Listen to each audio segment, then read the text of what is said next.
साथ ही सुरेंद्र चौधरी जी, reception committee के chairman अभी हमारे बीच में संबोधन करके गए प्रोफेसर साहब,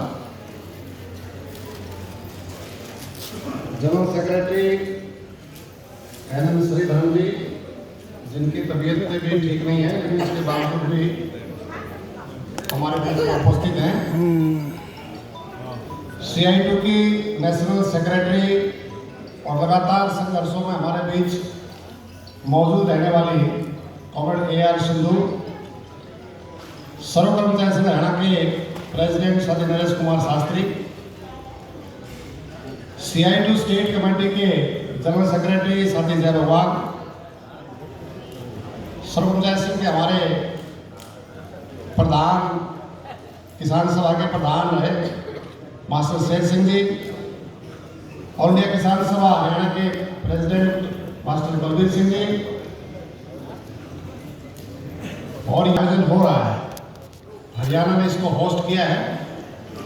तो हमारे यहाँ के प्रेसिडेंट साथी वजीर सिंह, साथी रतन जिंदल, पूर्व प्रधान साथी जनरल सिंह सांगवान और यह तमाम उपस्थित अलग अलग स्टेट से केंद्रीय कमेटी के पदाधिकारी, तमाम साथियों, क्योंकि मैं भी हरियाणा से ही आता हूं और जब ये कॉन्फ्रेंस फरीदाबाद की मीटिंग में साथियों ने फैसला किया कि हम इसका आयोजन हरियाणा में करेंगे, उसके बाद रिसेप्शन कमेटी का यहाँ गठन हुआ, तो हमें लगातार इस बात की चिंता थी कि कहीं कहीं कोई कमजोरी ना रहे, इसलिए लगातार, क्योंकि रिसेप्शन कमेटी के भी हम पार्ट हैं, लगातार हम साथियों से संपर्क में थे।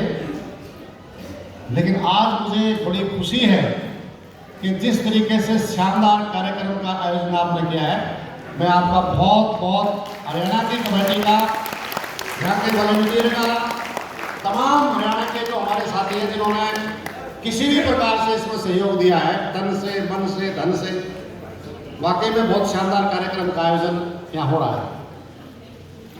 साथियों, आपको मालूम है कि आज इस देश में साधारण परिस्थितियां नहीं है, असाधारण परिस्थितियां हैं, देश में भी दुनिया में भी। अंतर्राष्ट्रीय स्तर पर देखेंगे कि जो नवोदारीकरण की जो नीतियां थी, अंधाधुंध तरीके से जिस प्रकार से लागू की, उसके कारण से जो पूंजीवाद का संकट था वो लगातार आगे बढ़ रहा है। जो पॉलिसी उस संकट को बाहर निकालने के लिए लागू करनी चाहिए, उनको लागू करने की बजाय इस संकट को और गहरा हो वो पॉलिसी लागू की जा रही है। और अपने संकट को, ये जो संकट है उसके कारण से महंगाई, बेरोजगारी, आर्थिक असमानता, भुखमरी, बेरोजगारी, ये लगातार बढ़ रही है। और बहुराष्ट्रीय कंपनियां अपने मुनाफा बढ़ाने के लिए श्रम कानूनों को बदलाव करने का लगातार दबाव बढ़ा रही है। और साम्राज्यवाद की जो आक्रामकता है, जो गुंडागर्दी है, वो इस दौर में बिल्कुल चरम पे है। आपको मालूम है कि वेनेजुएला एक देश है, वहां की चुनी हुई सरकार है, वहां के राष्ट्रपति अमेरिका, वहां के राष्ट्रपति को उनकी पत्नी को जबरन उठा करके अमेरिका ले जाते हैं। ये साम्राज्यवाद की, गुंडागर्दी की पराकाष्ठा है। और सवाल ये नहीं है कि वो उठाकर ले जाते हैं, वो तो घोर निंदनीय है। लेकिन हमारी सरकार 56 इंच का सीना के जो दम भरते हैं, एक शब्द भी उसके कंडमनेशन का नहीं बोला, ये और भी निंदनीय है। दूसरा, हम देखते हैं कि इजराइल का जो फिलिस्तीन गाजा का जो युद्ध चल रहा है, 70,000 से ज्यादा निर्दोष नागरिक बच्चे, जिसमें अधिकतर महिलाएं हैं, मौत के घाट उतार दिए गए हैं। और जो बाहर से कोई मदद लेकर के जाते हैं उसको रोका जाता है, और कुछ जो मदद को पहुंचाने की बात करते हैं तो जैसे ही मदद लेते हैं तो उनको गोलियों से भून दिया जाता है। पकड़ा दे। लेकिन उसके खिलाफ भी लो बंद कर दी।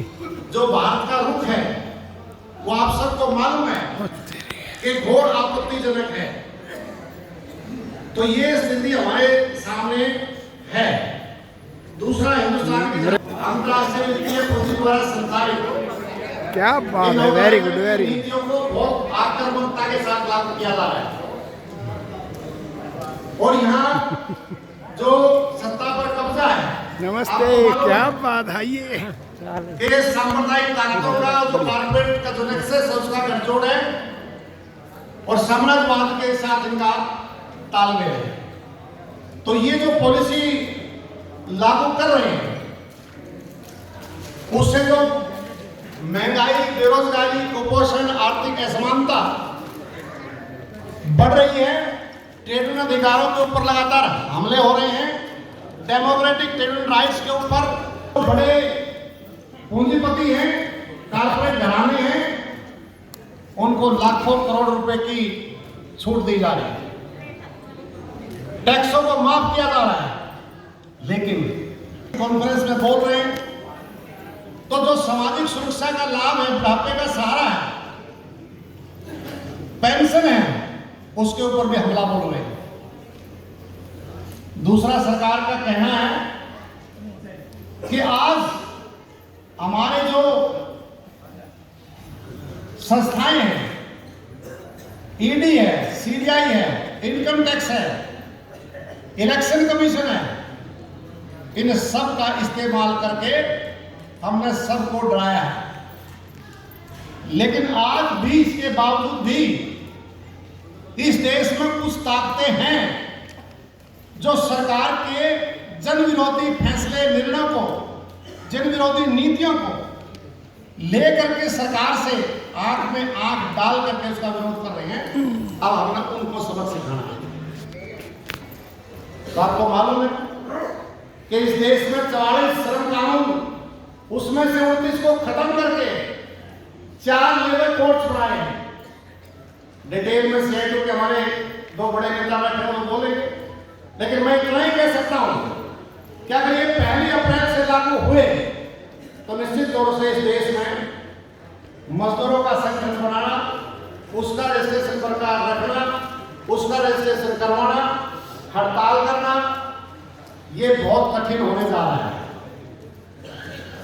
तो ये हमारे सामने है। दूसरा, जो हमारा फेडरल स्ट्रक्चर है, संघीय जो ढांचा है, सेंटर की पावर अलग है, स्टेट के अलग है, उसके ऊपर लगातार हमला हो, अलग अलग कानून लेकर के आ रहे हैं।